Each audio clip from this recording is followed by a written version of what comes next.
Welcome to Frankly Developing. I'm your host Frank, and today we're going to turn debugging into a science. Sometimes bugs are easy to deal with, but at other times they're not. And we've all been there, staring at a frustrating bug, not even knowing where to start. But there is a proven and simple method to find and fix bugs faster. The scientific method. Just like the natural sciences deal with very complex systems, and even as a scientist, you cannot fully understand every detail of it. So are we software engineers dealing with complex systems, of which we also only understand parts. Hundreds of years of research in other fields have shown us the way though. Stick around and I'll show you how to apply the scientific method to track down, pin down, and ultimately fix even the nastiest of bugs.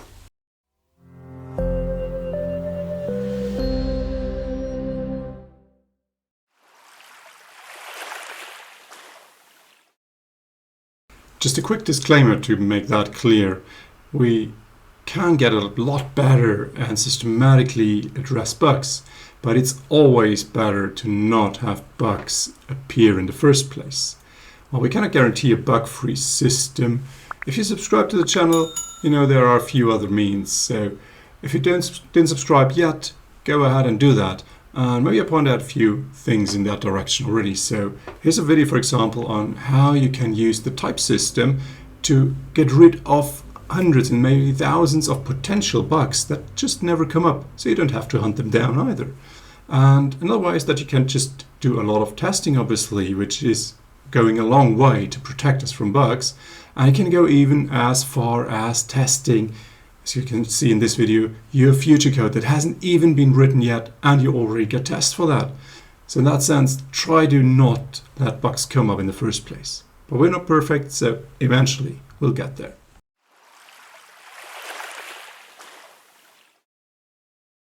In the beginning, there was a question. Why is this happening? What is this strange spike in the dashboard meaning? The bug hunt starts with either curiosity or a concrete problem that you need to understand better.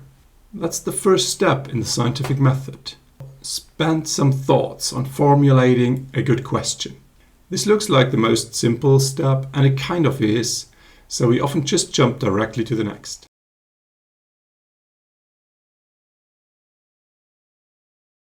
Of course, in the first step, we could simply ask, why is it not working? But I'm sure you can find better questions as well. So you start to research a little around your observation or bug. Maybe you have added something in the architecture or code to prevent such problems, and could ask, why is it not preventing it? You may have a partial understanding of your system in place and wonder, why is this suddenly using up so much memory? You may have tests to ensure correct calculation results and ask, why did these tests not find the problem? And so you start digging deeper and deeper, trying to find answers.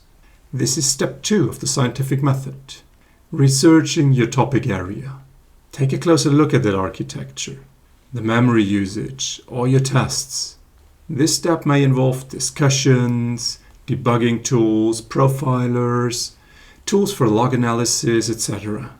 If you find this hard, there are also specific techniques dedicated to this researching.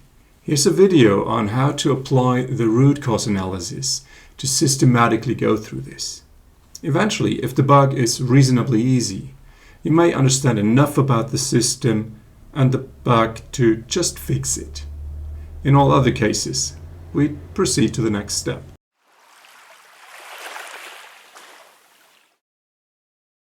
At this point, we try to come up with a hypothesis, or in other words, we take an educated guess.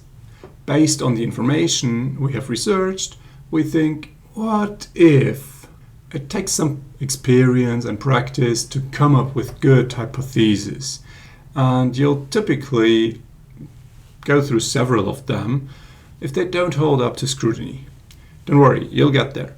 If you find a not so good hypothesis, it's still good. You'll just go through the rest of the steps and learn why it's not a good one. Then try your next.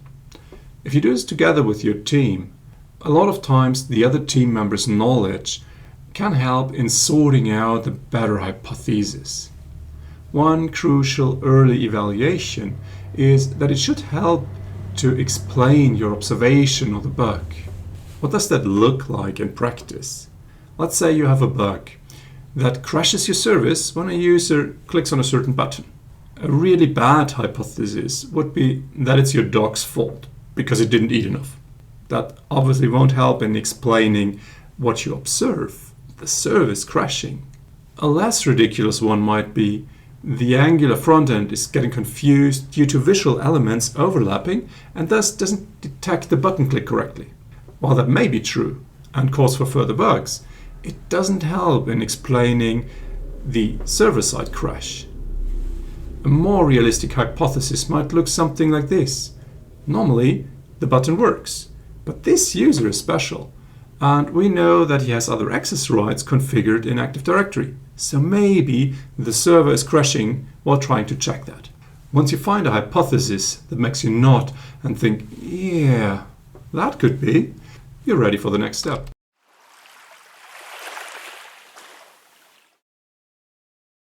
The next step in the scientific method is to devise an experiment that can help to confirm or falsify your hypothesis.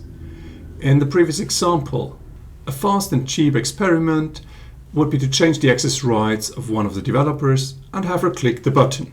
If that doesn't crash the service, you need another hypothesis.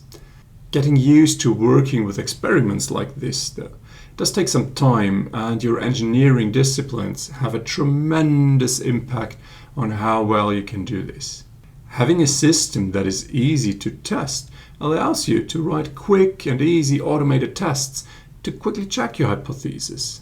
Being able to deliver code changes into production or at least some testing environment through continuous delivery techniques lets you run more experiments faster. Having a good monitoring system in place allows you to try different things and quickly see results from that. And that's progress through science right there. We have solid scientific studies that show us what really works. Things like automated testing and CI/CD. Then, if something goes wrong, we can rely on science again and be in a position to run a lot of experiments fast and cheap, which in turn helps us to hunt down such bugs a lot easier.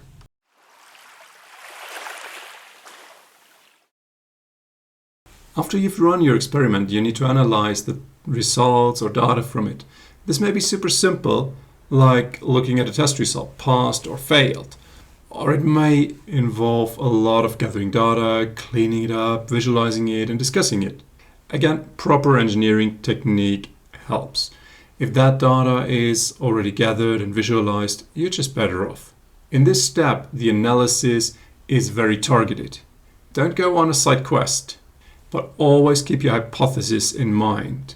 Did your experiment make it clear that the hypothesis is wrong? Did your experiment strengthen it to the point that it can be sure about your hypothesis, or is there something else to rule out still?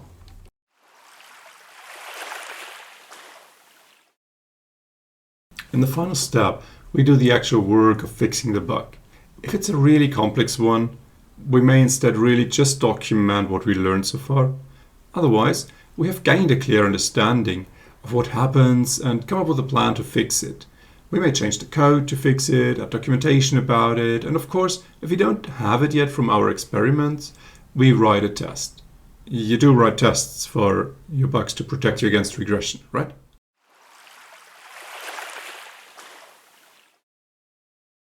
Let's go through that process once more to recap.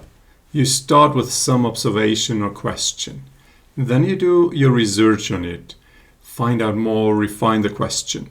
Next comes the core of the method, formulating a hypothesis, for which you will define an experiment that you analyze after you've done it, and finally you take a look at the results you got and see if you have a bug fix.